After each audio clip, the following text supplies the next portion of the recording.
Olá amigos, estamos mais uma vez com o seu O Mestre Falou e no vídeo de hoje veremos a visão apocalíptica da igreja que precede o arrebatamento. Mas isso depois da vinheta.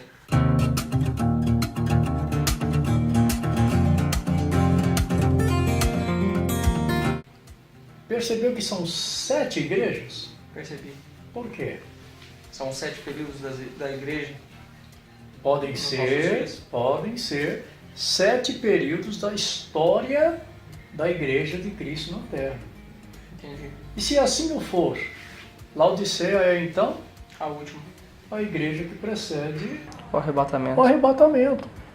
Agora, é muito interessante porque dentro dessa história eclesiástica, João demonstra uma situação espiritual caótica, uma situação espiritual frágil. Vamos fazer diferente hoje, André? Nós vamos passar verso por verso e ambos teceremos comentários. O texto está em Apocalipse, capítulo 3, dos versos 14 ao 22. Sétima carta à igreja de Laodiceia. E ao anjo da igreja que está em Laodiceia escreve: Isso diz o Amém, a testemunha fiel e verdadeira, o princípio da criação de Deus. Ou seja, Cristo. Ele endereça a carta a quem? Ao anjo da igreja. Que é o líder, o apóstolo, o pastor, o evangelista, o profeta, enfim, aquele que tem sob a sua égide o comando eclesiástico e administrativo da igreja. Agora ele faz questão de dizer que ele é o princípio, que ele é o Amém, que assim seja feito. O verso 15, André. Eu sei as tuas obras, que nem és frio, nem quente. Oxalá foras frio ou quente. É interessante isso, não é? Cristo ele sempre usou no seu ministério terreno ilustrações linguísticas, ilustrações textuais. E agora mesmo lá dos céus, ele usa para João uma outra ilustração. Não é frio? Nem quente. É o que então? Morno. E por que morno? O que vai acontecer com o morno? Assim, porque és morno, e não és frio nem quente, vomitar-te-ei da minha boca. Ora, se você toma água fria, você não tem nenhum problema estomacal. Certo. Correto? Se você faz uma lavagem estomacal com a água quente, não há nenhum problema. Mas a água morna, ela nem chega à temperatura de se dizer, olha, a água está quente. Ou a água está Fria. seria aquele tipo de pessoa que está em cima do muro. Conhece a verdade. Mas Fala. não pratica. Fala a verdade, mas não Vive. vive, não pratica a verdade. Ou seja, a igreja que precede o arrebatamento há de ser então uma igreja onde estarão centenas de milhares de pessoas que, não obstante ministrarem a verdade absoluta, a verdade divina, não hão de viver ou de praticar esta verdade. O próximo verso. Como dizes, rico sou, e estou enriquecido, e de nada tenho falta, e não sabes que és desgraçado e miserável, e pobre, e cego, e nu. Ou seja, um ministro preocupado com a sua condição econômica, financeira. A preocupação desse ministro não é nem de longe salvar as pessoas, ministrar o evangelho do sofrimento e da salvação, mas é tirar destas pessoas tudo quanto ele puder em relação às finanças, em relação à economia. Ele próprio diz, olha, eu estou rico e sou rico. Mas onde já se viu uma pessoa que serve aos outros rico? enquanto aqueles a quem ele serve são pobres e até miseráveis. Há uma incoerência aqui, André. Ora, meu Deus, o líder eclesiástico, ele está para servir. Como pode ele ser, Deus me abençoou, Deus me enriqueceu? Eu acho muito difícil isto. Por quê? Porque tudo que ele tira é das ovelhas. E aquilo era para ser investido nelas. Um rebanho.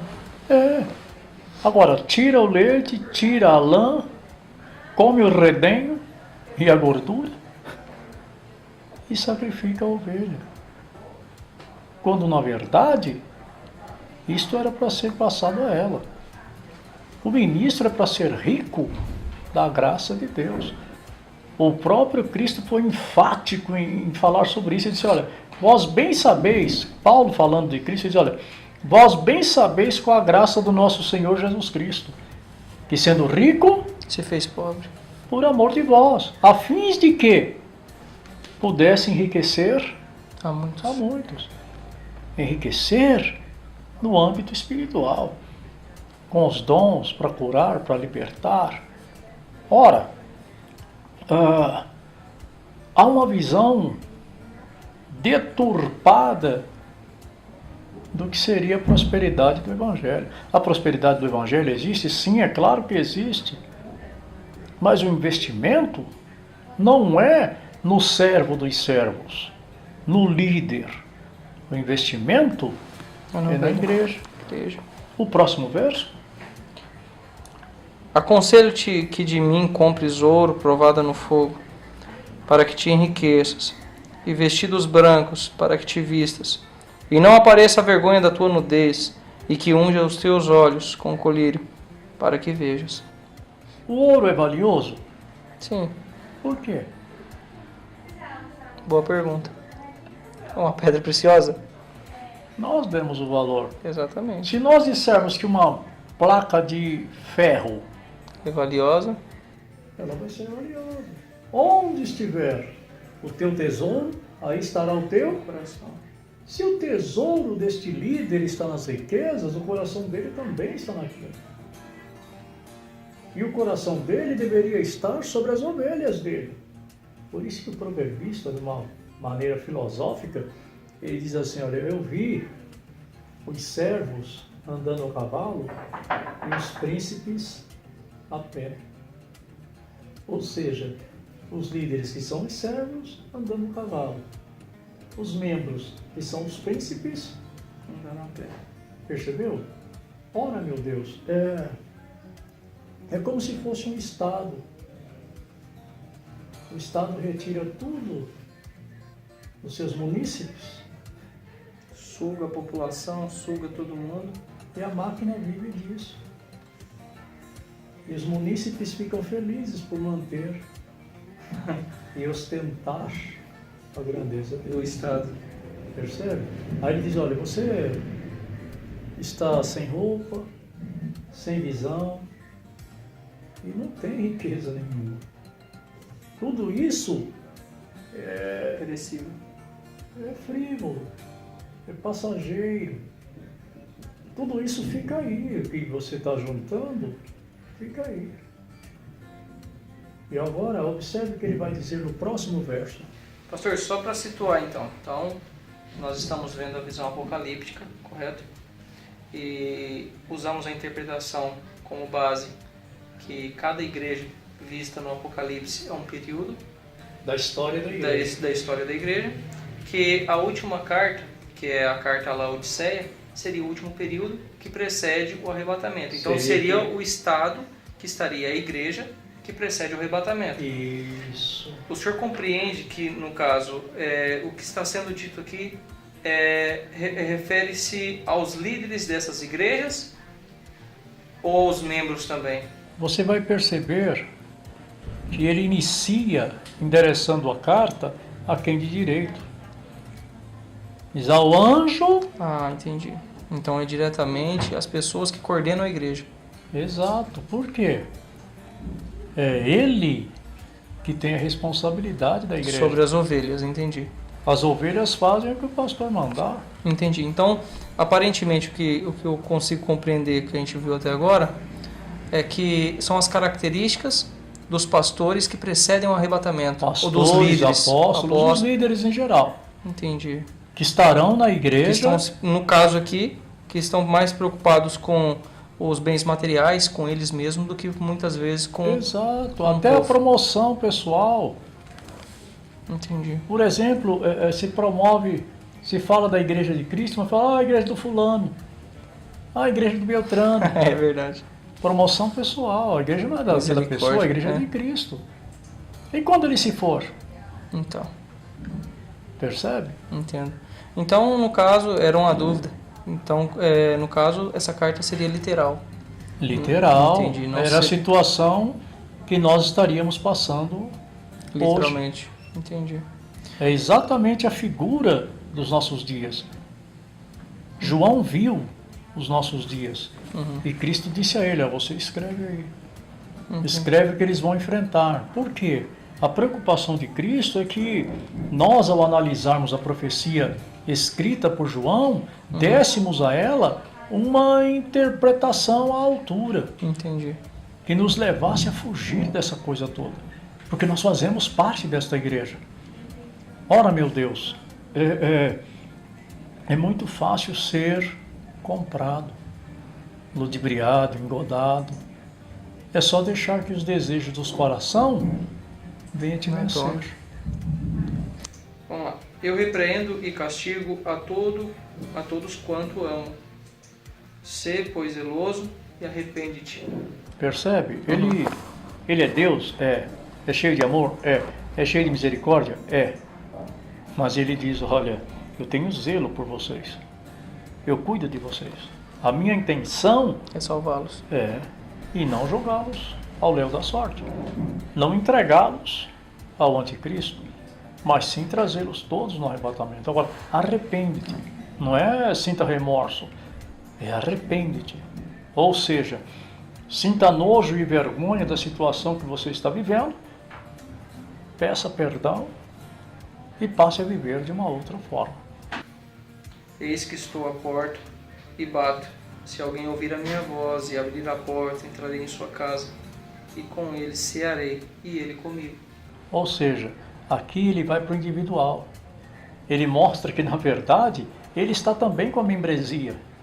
Ele não está só com o líder. Como era no passado, né? Isso, qualquer pessoa pode se aproximar dele. Qualquer pessoa pode ter uma experiência mais profunda com ele, uma experiência mais íntima com ele. E ele está ali, esperando o espaço de poder cear com a pessoa, de poder estar com a pessoa, de revelar a sua palavra às pessoas. E ao que vencer lhe darei, lhe concederei, que se assente comigo no meu trono, assim como eu venci e me assentei com meu Pai no seu trono. Ou seja, trono é poder.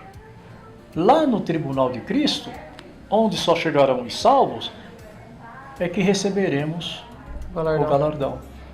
E ele diz, olha, só ao que vencer. Venceu, é um vitorioso, ele é um Deus de vitoriosos. É um Deus daqueles que podem cair, podem se arrebentar, mas não desistem da caminhada.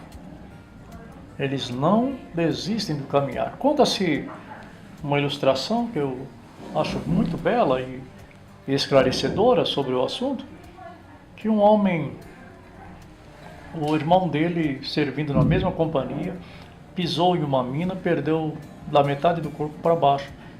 Ele então colocou o irmão, depois de algumas cirurgias, numa mala e o levava nas costas. E ficaram conhecidos como o soldado de duas cabeças.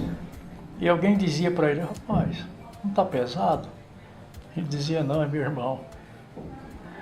Ou seja, estava caminhando para o alvo, mas estava levando o irmão dele, não obstante nas costas, mas estava levando o irmão dele. Ou seja, prazer em poder servir. E o último versículo, quem tem ouvidos, ouça. o que o Espírito diz às igrejas. É interessante, ele repete nas 7 cartas isto, exatamente porque as pessoas acham que tem que seguir o que o líder disser. E não é, é o que o Espírito disser no seu coração. Porque muitas vezes o líder pode estar obedecendo ao sistema. Ele pode estar envolvido com o sistema e por causa do sistema, ele é obrigado A tomar algumas atitudes. que não são corretas, não são bíblicas. Não tem apoio bíblico para aquilo. E aí induz as pessoas a erro. Deve-se ouvir o que o Espírito diz às igrejas. Só uma lembrança. Eu tenho um grande amigo e ele há uns 30 anos atrás estava em um culto de missões e disse que sentiu de Deus, depois do missionário falar e insistir, de dar o automóvel zerinho dele. Deu para a obra de missões. Passado 30 anos, aquele homem ainda está de a pé. Nunca mais conseguiu comprar Um carro. e se entristece toda vez que lembra disso. Foi o homem ou foi o Espírito Santo? Foi a emoção ou foi a razão? Sendo assim, amigos, nós voltamos a nos encontrar no seu O Mestre falou A Bíblia Registrou. e trazemos a vocês as interpretações dos textos bíblicos. E até lá, se Deus disser que Sim. sim.